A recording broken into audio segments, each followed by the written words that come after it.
महेन्द्रगिरी रे जून पहिलारू महेन्द्र मेला हेबो।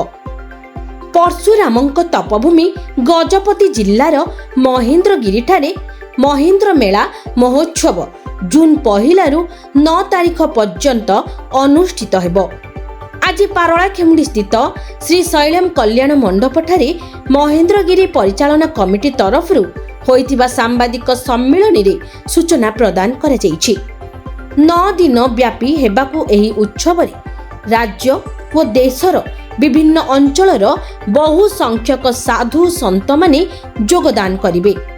एही मेला रे जल यात्रा, अंकुरोपण, यज्ञ, 56 पहर, नाम यज्ञ, रामचरित मानस, सूर्य पूजा, गोपीनाथ महारुद्राभिषेक, भागवत परायण, अन्न यज्ञ हेबो। एही मेला रे योगदान निमंते सांबादिक सम्मेलन रे निमंत्रण करा जायछि।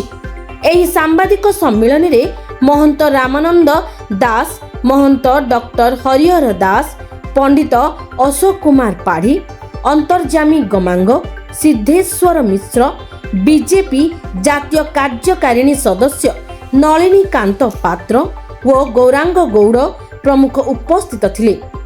ब्यूरो रिपोर्ट, लक्ष्य मीडिया।